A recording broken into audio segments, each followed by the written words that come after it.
My last scripted video covered quote-unquote every gender difference in Fire Emblem. This video was made under the assumption that, even despite my best efforts of reaching out to my Fire Emblem gamer peers, several differences would have gone unmentioned and errors would have been made. But can you really blame me? A 30+ year series with almost 20 games, 7 of them being only in Japan, makes it really hard to have exact certainty on every single difference ever. But hey, these are why the comment sections exist. This video serves as a sequel to that one. Using the comment section as a resource, this video will add onto the list of gender differences found in Fire Emblem. If you haven't seen part 1 yet, click the link in the description. Once again, we will go chronologically in the series, starting with Shadow Dragon and the Blade of Light. In FE1, priests and clerics are in general the exact same class. The difference between the two is that one is meant for male units and the other is meant for female units. The female clerics' battle sprite is different than the males, their hood is down, while the latter is bald.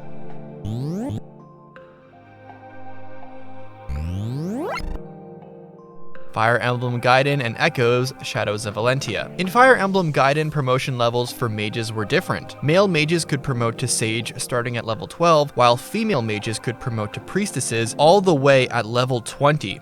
This difference was changed to level 14 for females in Echoes.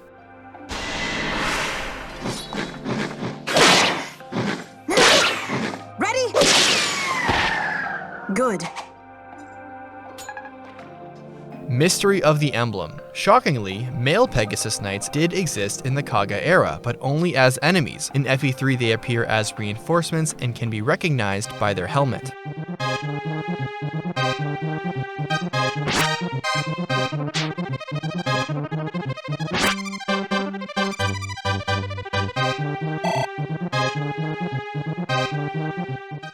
Genealogy of the Holy War. In the original video, I said Machua was the first promoted female axe user, but I forgot about Loxus, because upon promotion to Master Knight, she can wield literally every single weapon type. This makes her, by definition, the first female axe user, with Machua being the first non-mounted female axe user. In addition, male mage fighter had a different sword rank than their female counterpart, while female mage fighters had access to staves, which male mage fighters did not have, and their base and max stats were different as well. Thracia 776. In the video, I said that male archers have one extra move than female archers, and I was corrected several times by people saying it's not that male archers have bonus movement, it's that they don't, but Ronan was given this as a unique quirk and is the only playable archer you get that is a male. But what may surprise you, if you swapped any other character into Ronan's class, being male archer, you will see that they also have 7 move. People just assume it's a Ronan thing because he's the only one. But what you may not have known is that there is a separate enemy archer class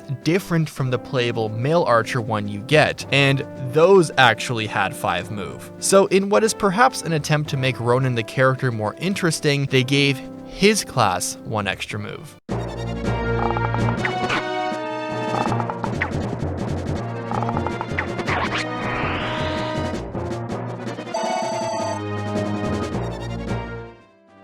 Path of Radiance. Nephany has the distinction of being both the first female and playable soldier, given it was previously locked to enemy male units before her. Amelia almost got this as well, but she was only a recruit.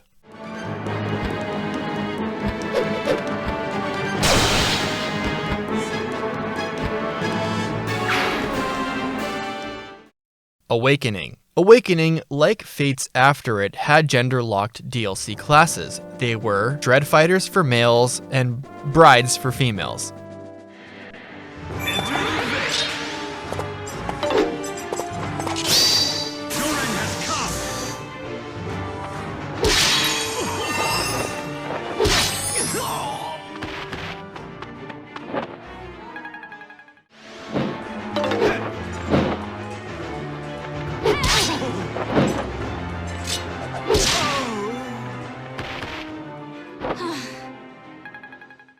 Fates. There was quite a bit of differences relative to the rest that went unnoticed in the previous video. Force was the first male character that uses female base models for his canon classes, Troubadour and Strategist. When reclassed into anything else, however, he uses the default male model instead, which causes some noticeable size discrepancy between his canon and alternative body models. Originally, I had given this distinction to Rosado in Engage. In the original video, I made note of Soleil's, Nina's, and Charlotte's personal skills being gender influenced, but I missed Forrest's and Sigbert's. Forrest's Fierce Counter deals +2 damage on enemy phase against male enemies, and Sigbert's Gallant gives +2 damage to a paired female ally if he's the support. Sigbert's Gallant and Forrest's Fierce Counter are also gender dependent. While Gallant requires a female unit as the lead pair-up unit to trigger, Fierce Counter, meanwhile, requires a male enemy unit to initiate battle in order to activate. Even though I mentioned that Sky Knights were the stand-in for Pegasus Knights in Fates, which allowed for playable male Pegasus Knights, I didn't mention that this also made Sabaki technically the first male Pegasus Knight in the series that could be played.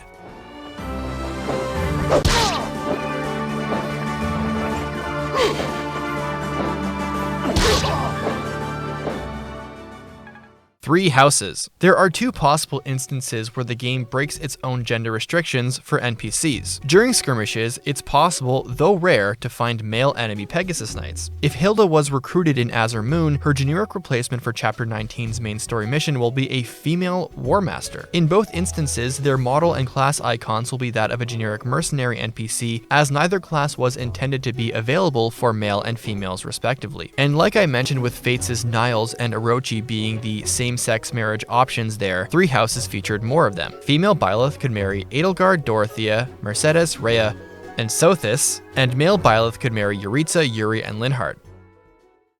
This video comes a month or so after the original, but I always was kind of annoyed that I missed differences or got stuff wrong. Of course, I tend to make some small mistakes in basically every trivia video because you can never be 100% sure you got everything right, but there was just quite a bit more than usual that kind of got under my skin. There were some other comments in the previous video talking about differences that I didn't mention in this one, but I didn't mention them here because I couldn't find more information or solid proof after some research, or they were so incredibly obscure and niche that it was basically almost impossible to find like visual proof of this. So even though those are probably true differences, I chose not to show them, and I'll just concede those to the comments section once again. But overall, I think between these two videos, surely we have like 99% of the gender differences in the series covered. At least I hope so. Well, there definitely will not be a part 3, and if there is in any form, it's going to be covered in a YouTube short. Thank you so much for watching, and I'll see you in the next one. Deuces.